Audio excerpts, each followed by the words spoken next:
Suryani. Saya Desti Bunani. Saya Nurul Baroka. Yang akan mempresentasikan hasil kelompok kami yang bertemakan sejarah-sejarah Kerajaan Kutai. Terima kasih. Kerajaan Kutai berlokasi di daerah Kutai, Kalimantan Timur. Bukti arkeologis keberadaan kerajaan ini adalah temuan prasasti yang ditulis di atas 7 buah yupa atau 7 tugu batu. Prasasti tersebut ditemukan antara tahun 1879 dan 1940 di daerah hulu sungai Mahakam.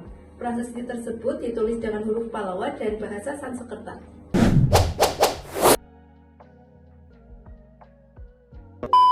Berikut ini adalah nama-nama raja di Kerajaan Kutai. Yang pertama adalah Maharaja Kudungga yang bergelar Anumerta Dewa Warman sebagai pendiri. Maharaja Aswawarman, anak Raja Kudungga. Maharaja Mulawarman, raja terkenal. Maharaja Marawijaya Warman. Maharaja Gajayana Warman. Maharaja Tunggawarman. Maharaja Jayanaga Warman. Maharaja Nalasinga Warman. Maharaja Gadingga Warman Dewa. Maharaja Indra Warman Dewa. Maharaja Sanggawarman Dewa, Maharaja Chandrawarman, Maharaja Sri Lanka Dewa, Maharaja Gunaparana Dewa, Maharaja Wijaya Warman, Maharaja Sri Aji Dewa, Maharaja Mulya Putra, Maharaja Nala Pandita, Maharaja Indra Paruta Dewa, dan yang terakhir adalah Maharaja Dharmastia. Kehidupan politik Kerajaan Kutai. Kehidupan politik Kerajaan Kutai tampak dari sistem pemerintahan kerajaan yang menganut sistem monarki, yang dimana raja atau ketua suku memiliki kekuasaan tertinggi dalam mengatur kerajaannya. Raja disebut juga dewa yang menjelma di bumi. Berikut ini adalah kehidupan ekonomi di Kerajaan Kutai. Yang pertama adalah di bidang pertanian. Kerajaan Kutai berada di tepi Sungai Mahakam yang merupakan sumber air yang melimpah dan subur. Hal ini memudahkan rakyat Kutai untuk bercocok tanam dan menghasilkan berbagai macam tanaman pangan. Pertanian menjadi salah satu sektor ekonomi utama yang menopang kehidupan masyarakat Kutai. Yang kedua adalah peternakan. Selain bertani, rakyat Kutai juga beternak sapi. Hal ini dibuktikan dengan adanya upacara persembahan 20 ekor sapi yang dilakukan oleh Raja Mulawarman untuk kaum Brahmana sebagai tanda rasa syukur dan penghormatan kepada dewa-dewa. Jumlah sapi yang begitu banyak menunjukkan bahwa rakyat Kutai memiliki kemampuan untuk mengelola dan memelihara hewan ternak. Yang ketiga adalah perdagangan. Di bidang perdagangan, Kerajaan Kutai memiliki posisi yang strategis, yaitu berada di jalur perdagangan antara Cina dan India. Hal ini memungkinkan rakyat Kutai untuk berdagang dengan bangsa-bangsa asing seperti Cina, India, dan Filipina, atau lain-lain.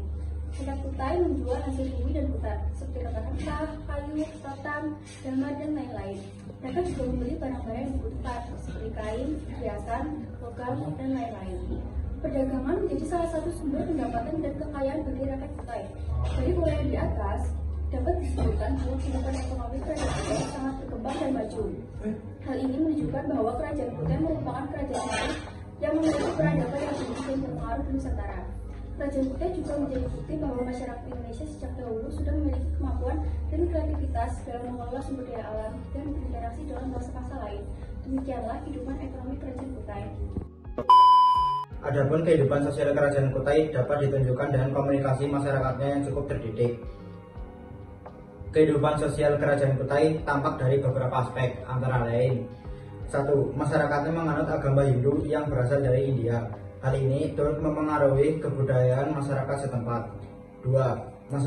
Masyarakat Kutai yang terdidik mampu menguasai bahasa Sanskerta serta huruf Pallawa.